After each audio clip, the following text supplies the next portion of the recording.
Bom dia a todos, queridos e queridas companheiros e companheiras de jornada rumo à luz, rumo à ascensão espiritual e planetária. Tudo bem com vocês, meus queridos? Então, hoje é dia 21 de julho de 2023, sexta-feira, e nós vamos juntos dar continuidade aqui a nossa jornada de cura da criança interior através dos ensinamentos de um curso em milagres, né? E daqui a pouco eu vou contar para vocês onde eu estou, né? Então começamos o nosso vídeo com a lição do dia, né? Nós estamos na nossa sexta revisão, né? A espinha dorsal dessa revisão, o pensamento central, que vai ter que ser repetido ao longo de todos esses dias é: eu não sou um corpo, eu sou livre, pois ainda sou como Deus me criou, né? E a lição que nós revisamos hoje, na lição 202, é a lição 182. Eu me aquietarei por um momento e irei para casa. Eu me aquietarei por um momento e irei para casa. Porque eu escolheria ficar mais um momento onde não é o meu lugar, quando o próprio Deus me deu a sua voz para chamar-me de volta a casa. Eu não sou um corpo, eu sou livre, pois ainda sou como Deus me criou, né? Antes de começar a lição, eu vou contar para vocês uma curiosidade. Teve um momento da minha vida, isso aconteceu no final de 2011, né? E eu tava decidindo se eu ia mudar ou se eu não ia mudar de casa, né? E aí eu orei muito e pedi ao Divino Espírito Santo que me desse uma resposta. E eu abri o livro nessa lição, né? Que me dizia por que eu escolheria ficar mais um momento onde não é o meu lugar. Quer dizer, não era mais aquele lugar, né? O meu lugar. Quando o próprio Deus me deu a sua voz para chamar-me de volta a casa, né? Então, esse foi um dos dois principais momentos na minha vida em que o curso falou comigo, assim, eu tava num momento de dúvida, né? Eu tava aflita, era uma decisão que eu tinha que tomar, enfim, uma decisão que eu tinha que tomar sozinha, e eu abri o livro nessa página, na lição 202. Inclusive no meu livro, ela tá toda marcada com marcador rosa, tá? Então hoje eu me aquietarei por um momento e irei para casa. Não vamos entrar nos pormenores da prática dessa lição. Se você quiser voltar a ela, então o que você vai fazer? Você vai lá para o vídeo da lição 182, tá? Passamos para a leitura do texto do dia 202 do livro da Marianne Williamson, A Year of Miracles, Daily Devotions and Reflections, né? E o texto diz assim: eu estou disposto a olhar para aquilo que eu preciso olhar, né? Então, esse texto aqui do dia de hoje, ele é muito importante. Por que ele é muito importante? Porque ele fala pra gente sobre o método de cura do Divino Espírito Santo, né?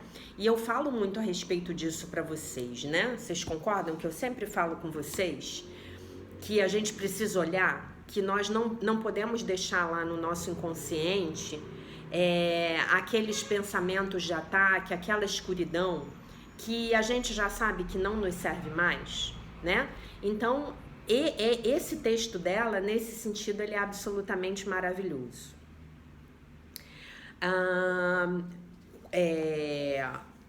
Ao pedir que Deus cure a minha vida, prestem muita atenção nesse texto, tá? Pessoalmente, eu acho que ela foi extremamente feliz com esse texto.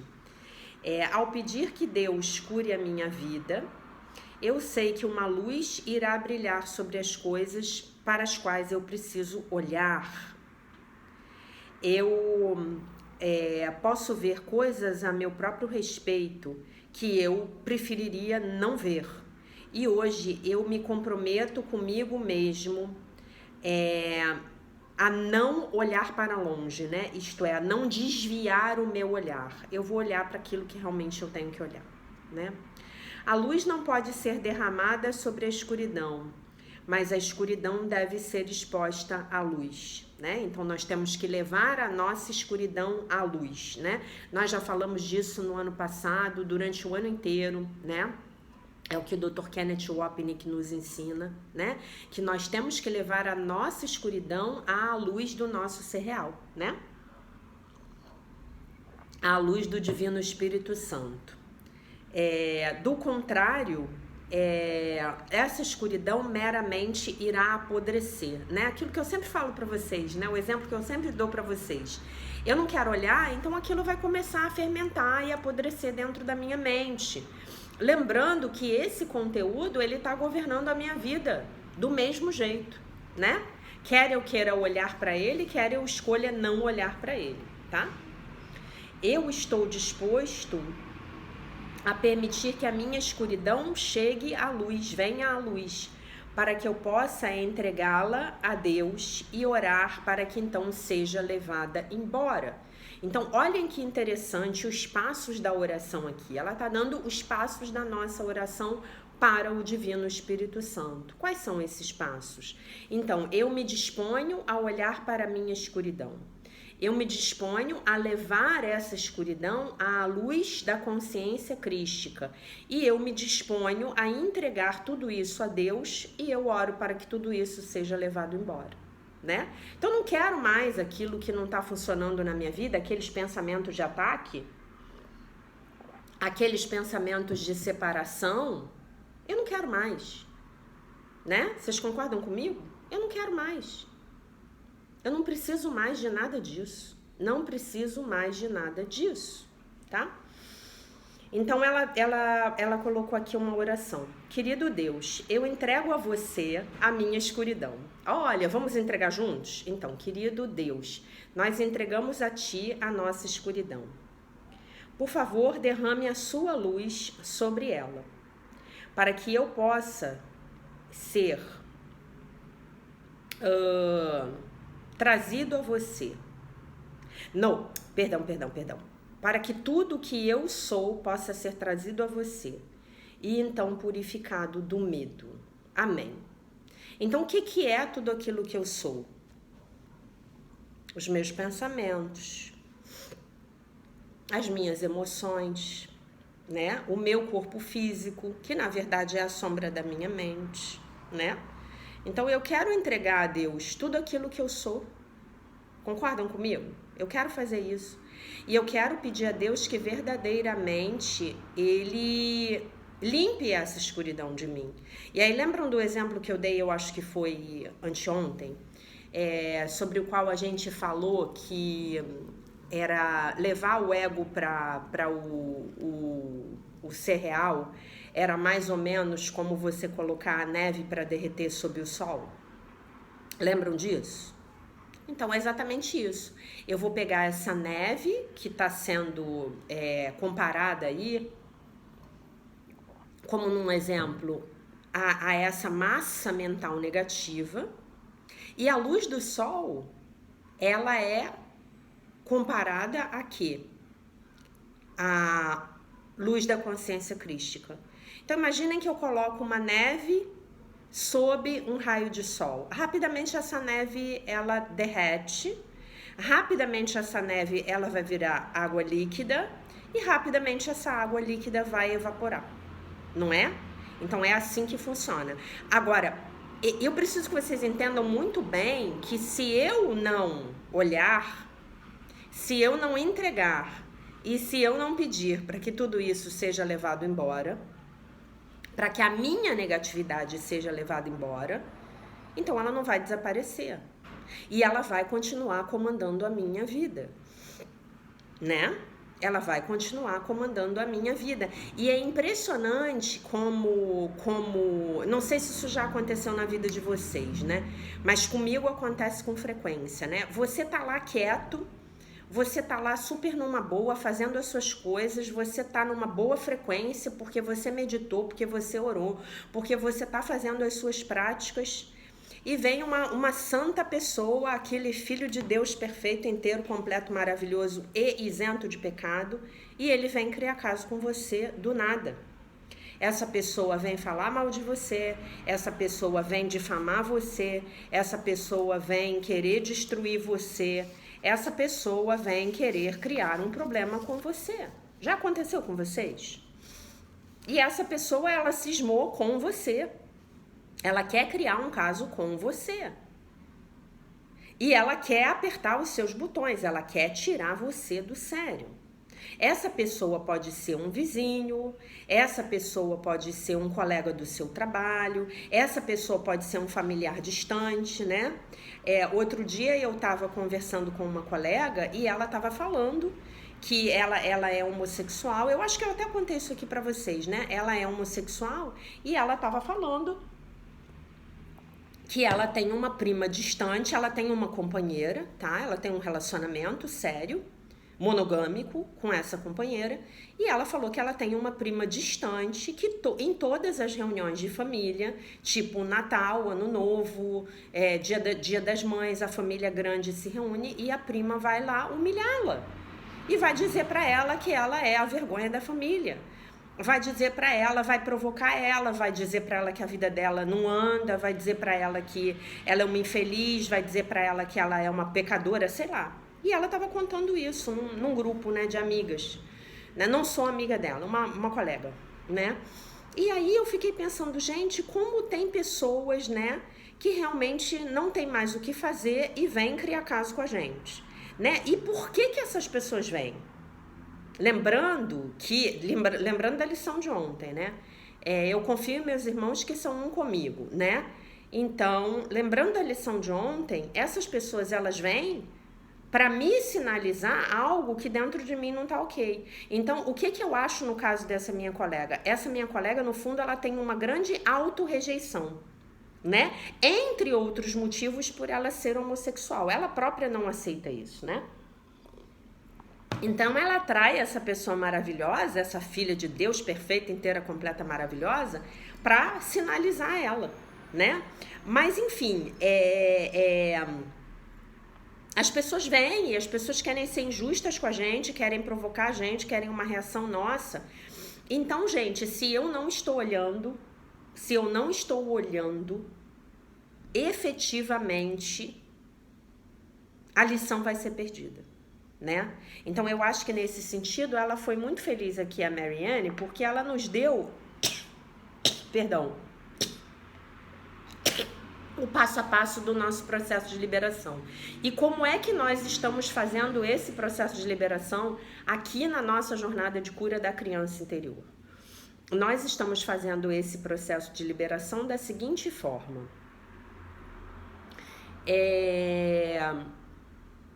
Escrevendo. Então, tudo lá que eu tô vendo que tá ruim, porque tá se manifestando na minha vida já, ou porque eu tô pensando, eu tô escrevendo e eu tô entregando, né?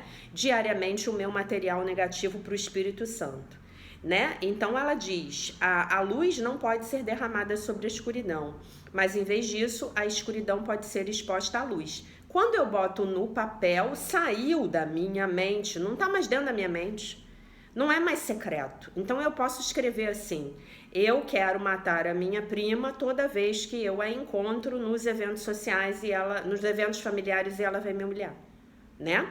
Quer dizer, essa colega, ela até já arranjou uma maneira de lidar com isso, ela já não fica mais perto, ela tá ficando menos tempo nas festas de família, né? Vejam que coisa chata, mas enfim, né? E aí, de outra forma, essa escuridão meramente vai apodrecer.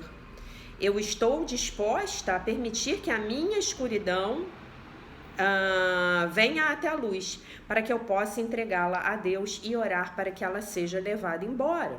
Então, gente, isso aqui resume todo o nosso processo de trabalho com a nossa criança interior, tá? Resume todo o nosso processo. Por isso que se você não estiver fazendo e não estiver entregando a sua negatividade para o Divino Espírito Santo, ou simplesmente estiver escrevendo e não estiver entregando, aí a coisa pode embolar, né? Então tem que fazer direitinho como eu expliquei para vocês, tá? E a oração, eu entrego a você, querido Deus, eu entrego a você a minha escuridão. Por favor, derrame a sua luz sobre ela. Que tudo que eu sou possa ser levado a você, né? Eu acho que eu falei trazido, não, levado é uma tradução bem melhor. Que tudo que eu sou possa ser levado a você e purificado do medo. Amém. Tá bom? Muito bem, meus queridos, muito bem. Hoje nós vamos ter um vídeo mais rápido, mas a gente vai continuar com a leitura aqui do livro da Lise Bourbeau, As 5 Feridas Emocionais, que eu já tinha encontrado onde estava.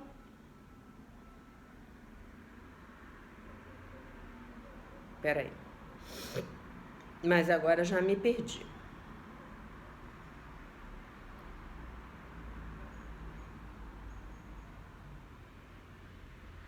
Deixa eu ver aqui.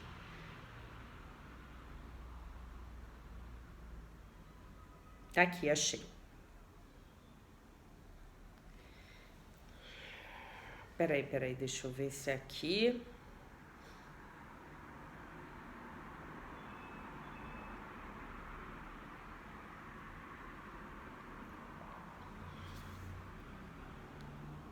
Tá aqui. Eu não sei em que página tá? Porque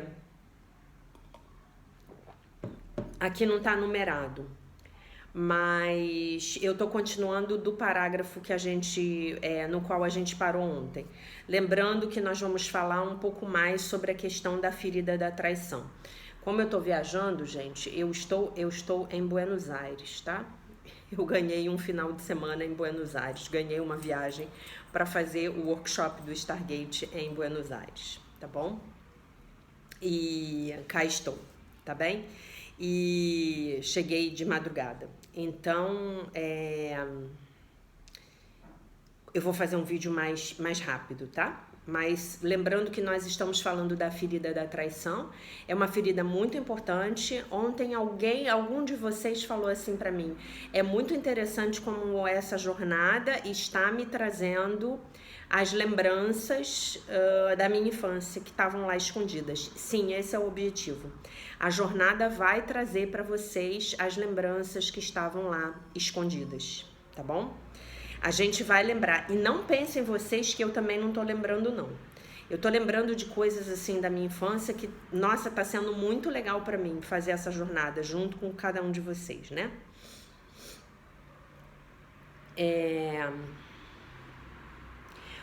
O controlador gosta de acrescentar uma pimentinha ao que os outros dizem ou fazem. Por exemplo, quando uma mãe repreende o filho, o pai controlador, passando ao lado deles, reforça: você ouviu o que a sua mãe acabou de falar? O assunto não é da sua conta, mas mesmo assim ele interfere. Se essa situação acontece com uma menina, há fortes chances de que essa menina vivencie isso como uma traição. Lembrando que a ferida da traição é sempre despertada pelo progenitor do sexo oposto. Não importa a sua opção sexual quando adulto, tá? Não importa. Se essa situação acontece com uma menina, há fortes chances de que ela vivencie isso como uma traição. Sobretudo quando é a queridinha do pai e este não sai em sua defesa quando a mãe a castiga, né? Então, se a mãe está castigando a menina e a menina não vê o pai defendê-la de forma nenhuma, ela entende isso como uma traição. Em geral, o controlador gosta de ter a última palavra e é por isso que ele sempre tem alguma coisa a acrescentar a tudo ou a quase tudo. Interfere exageradamente nos assuntos alheios. Como é rápido em perceber as coisas que se passam à sua volta e se julga mais forte do que aqueles que estão ao seu redor, ele costuma se encarregar de tudo. É um viciado em assumir responsabilidade, né? E é um viciado também em salvar os outros, né? O padrão de Salvador está muito aqui nessa ferida, muito presente, tá? Acha que deve ajudá-los a organizar as suas vidas. Não compreende que age assim para ter o controle. Cuidando dos outros, pode controlar o que eles vão fazer e também como e quando o farão. Quando o controlador se ocupa dos problemas alheios, ele tem a sensação de que os outros são mais fracos do que ele. E esta é uma maneira disfarçada de exibir a própria força. Enquanto não acreditar de verdade em sua força, fará de tudo para demonstrá-la nos outros. Né? Eu acho aqui, ela tem umas frases assim que às vezes eu concordo com o sentido do que ela escreve, mas não concordo com o modo, né? Então, assim, na verdade, quando o controlador se ocupa dos problemas alheios, ele tem a ilusão da própria força, né? Ele tem a ilusão de que ele está no controle. Ele tem a ilusão de que ele está dominando a vida, né? E isso dá a ele uma falsa sensação de segurança, né? Essa é uma maneira disfarçada de exibir a própria força, né? Ele precisa ter essa fantasia, digamos assim, de super-herói. Ele precisa ter essa fantasia de super-herói, porque a coisa mais difícil para uma pessoa que tem essa ferida como ferida dominante é acessar a própria vulnerabilidade. Essa pessoa não quer de jeito nenhum ver as próprias fraquezas, acessar a própria fragilidade. Ela não pode. É muito doloroso para ela. Ela volta lá na infância. Ela volta lá na gênese da ferida da traição dela, e é muita dor, né? Por isso que a couraça corporal, a estrutura corporal das pessoas com essa estrutura de caráter é de força, né? E são pessoas que têm uma imagem forte, que gostam de cultivar essa imagem forte, né? Isso tem muitas vantagens, né? Todas essas máscaras, elas vão ter um lado luz. Mas, ao mesmo tempo, a grande desvantagem é que essa couraça muscular, para usar uma interpretação aqui bem rachiana, ela está protegendo, fechando o coração dessa pessoa para que ela não possa sofrer novamente, porque houve um belo dia em que ela foi de coração aberto para esse progenitor do sexo oposto e ela foi traída, né? Em geral, o controlador gosta de ter a última palavra e é por isso que sempre tem alguma coisa a acrescentar a tudo, ou a quase tudo. Ele quer sempre estar certo, ela quer sempre estar certa. Interfere exageradamente nos assuntos alheios. Como é rápido em perceber as coisas que se passam à sua volta e se julga mais forte do que os que estão ao seu redor, costuma se encarregar de tudo, né? Acha que deve ajudá-los a organizar as suas vidas. Obviamente que ele não faz isso por mal, né? Mas ele é uma mala, ele acaba atentando a vida de todo mundo, né? Por isso que é bom ele cuidar da vida dele e buscar uma profissão onde ele possa verdadeiramente ajudar as pessoas que querem ajuda e que vão ligar para ele para pedir ajuda e que vão pagar ele para ajudá-las, né? Não compreende que haja assim para ter o controle. Cuidando dos outros, pode controlar o que eles vão fazer e também como e quando farão. Quando o controlador se ocupa dos problemas alheios, ele tem a sensação de que os outros são mais fracos do que ele. E essa é uma maneira disfarçada de exibir a própria força. Enquanto não acreditar de verdade em sua própria força, fará de tudo para tentar demonstrá-la aos outros. Então, por que ele, na verdade, ele não acredita na própria força? Porque a criança interior frágil está lá sufocada. Então essa força dele, que na verdade é uma pseudo-força, é o super-herói que veio e se colocou na frente da criança. Só que ele ainda não entendeu que a verdadeira força dele está na vulnerabilidade dele. A verdadeira força dele está em ele falar: eu me rendo. Eu me rendo a um poder que é muito maior do que eu. Eu me rendo a Deus. Eu me rendo ao Divino Espírito Santo. Eu me rendo, eu entrego a minha vida, eu entrego a minha vontade, eu entrego tudo da minha vida a Deus. Eu não sei de nada. Eu não sei como vai ser o meu futuro. Eu não sei como é que se diz. Eu não sei. Eu não tenho como controlar os resultados da realidade. Eu não tenho como controlar. Se vocês fossem me dizer há um mês atrás que hoje eu estaria em Buenos Aires, eu ia falar: você não tem como, não vou. entendeu? E cá estou, né? Por quê? Porque a vida é o imponderável, a gente não sabe do dia de amanhã, né? A gente vai fluindo à medida em que as situações vão chegando para nós, né? Muito bem. Por outro lado, o controlador é muito sensível, mas essa sensibilidade não aparece, pois ele está ocupado demais tentando mostrar a sua força. Como já vimos, o dependente cuida dos outros para garantir ajuda e apoio. O masoquista age assim para ser uma boa pessoa e não envergonhar ninguém. Coitado do masoquista. O controlador, por sua vez, ele cuida dos problemas dos outros para não ser vítima de traição ou para se certificar de que esses indivíduos corresponderão às suas expectativas. Se você se vê como uma pessoa que se julga responsável por dar um jeito na vida de todos aqueles a quem ama, sugiro que analise detidamente a sua motivação. Qual é a minha motivação? A minha motivação, eu vou falar uma coisa aqui para vocês muito importante. A motivação do controlador nem é minimizar o sofrimento do outro. Nem é. Onde é que está o ego aí? Por que eu vou salvar o outro? Por que eu vou resolver a vida do outro? Por que eu vou ajudar o outro? Porque eu, controlador, não dou conta de ver o outro sofrendo. Eu sofro muito quando eu vejo o outro sofrendo. Vocês não têm noção do quanto eu sofro. Eu sofro muito quando eu vejo o outro sofrendo. Então eu não dou conta. Ora, pois, se eu não dou conta, eu preciso ajudar o outro para ele não sofrer. Porque aí eu entro na minha vulnerabilidade.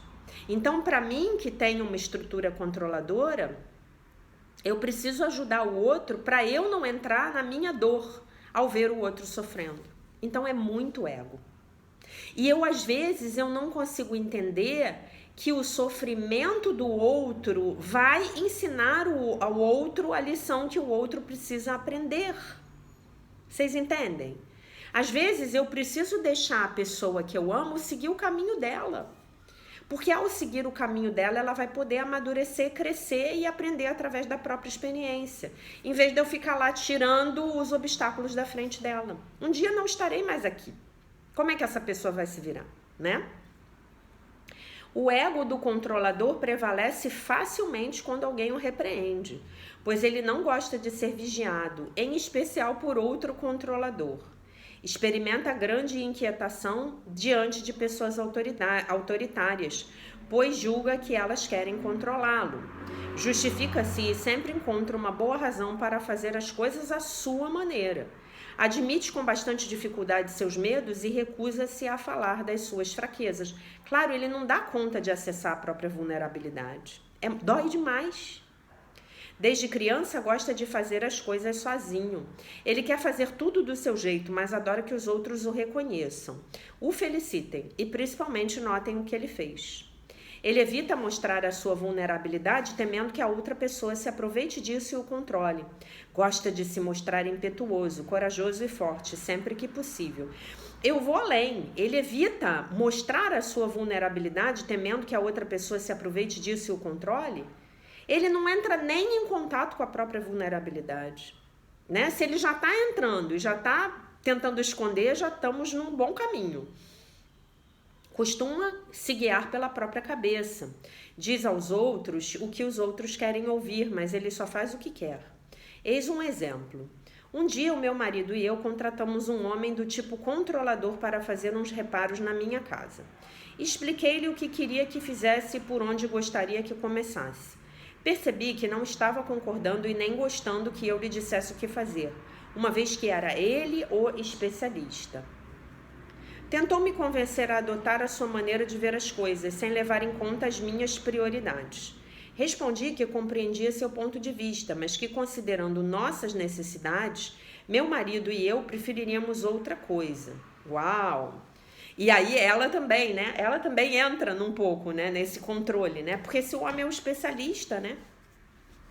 Que tal deixar o homem fazer do jeito dele, né? Também a gente não sabe aqui muito bem o contexto, né? Se era, não, eu quero que o senhor comece pela cozinha porque eu tô gravando o meu vídeo no meu escritório. A gente não sabe, né? Mas de certa maneira, quando alguém vai prestar um serviço pra gente, a gente fica dizendo, faz assim, faz assado, faz daquele jeito, a gente também tá sendo bem controlador, né? Bom, está bem, respondeu ele. 2 dias mais tarde, no entanto, eu descobri que ele tinha feito tudo do jeito dele. As pessoas sempre fazem tudo do jeito delas. É uma ilusão nossa a gente achar que vai ser diferente. É uma ilusão. A minha médica, aquela que eu falei para vocês que é a monja budista, praticamente ela sempre fala isso para mim. Ela sempre fala, Jaque, olha só, Jaqueline, olha só, as pessoas vão sempre fazer do jeito delas, tá? Tá bom.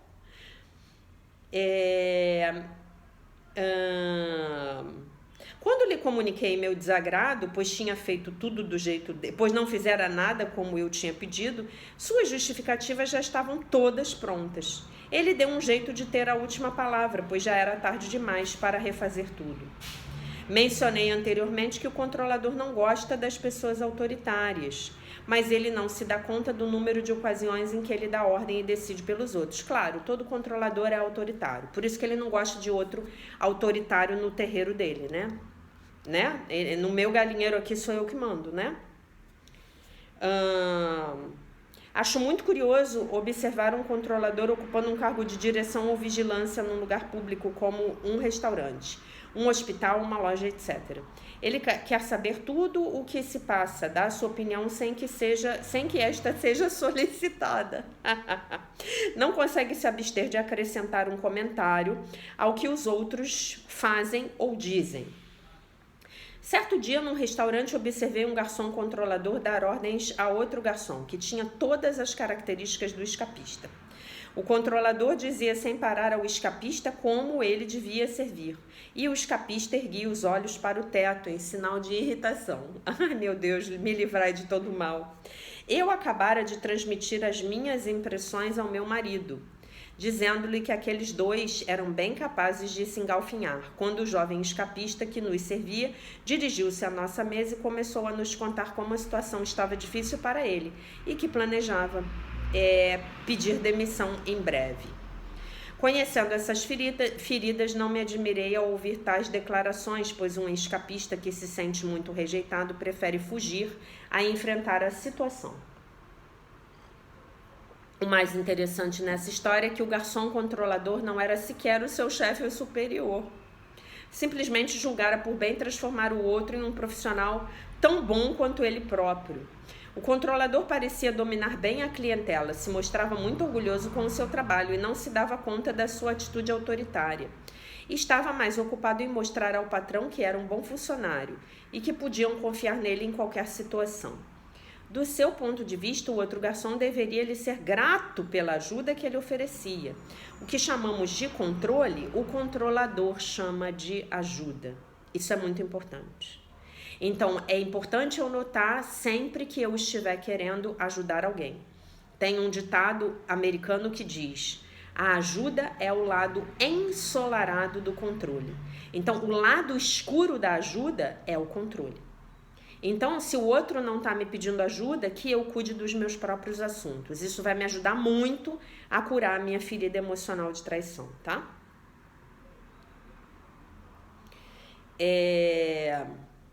Como meu marido e eu comemos muito em restaurantes quando viajamos, acho bastante útil conhecer os diferentes tipos de ferida, pois isso me ajuda a saber a maneira de abordar os garçons. Achei isso muito louco. Por exemplo, sei que se eu fizer uma observação desagradável a um garçom controlador ou lhe comunicar um erro que cometeu, ele começará imediatamente a se justificar. Ele vai cuspir no seu prato, né, minha senhora? Podendo inclusive mentir para salvar a sua reputação e não fazer papel de tolo. Se a minha abordagem for controladora, não obtenho dele o que eu quero, nunca. Ele precisa sentir que faz as coisas porque quer e não porque ele é imposto, porque eles são impostas, né? Vivi certas experiências em que o garçom me fazia esperar de propósito, só para mostrar quem teria a última palavra, né? Que legal, né? Ela tem conflitos com os garçons. Eu não vejo nada disso. Aliás, eu tenho uma crença de que todos os garçons me atendem muito bem. Meus amores, meus queridos, então, alinhavando aí tudo junto, a nossa ferida de traição, vamos comentar, né? Vamos, a partir desse texto, Faça uma lista hoje, anote de que maneira você tenta controlar as pessoas, de que maneira você é autoritário, ou talvez de que maneira com quem você esteja interagindo que seja autoritário, assim como essa pessoa. Que nós acabamos de descrever, que tem essa ferida de traição aí muito aberta, muito ativa, tá bom? Faça esse exame de consciência e lembre-se de que a única coisa que eu posso controlar é a minha mente. O resto que está acontecendo do lado de fora não tem a menor chance. Tá bom? A gente vai ficar com um vídeo mais curto hoje. Não sei efetivamente quando eu vou conseguir fazer vídeo amanhã e domingo, tá? Que eu vou ter workshop, mas a gente tá aí trabalhando por vocês sempre. Vou ver se eu posto algumas fotos no Instagram. Eu sou meio ruim de ficar postando foto, mas eu vou botar para vocês algumas fotos da bela Buenos Aires aqui com nossos hermanos argentinos, tá bom? Então, meus amores, deixo vocês com a paz de nosso Senhor Jesus Cristo, com um beijo imenso. E se Deus quiser, nós nos vemos novamente amanhã.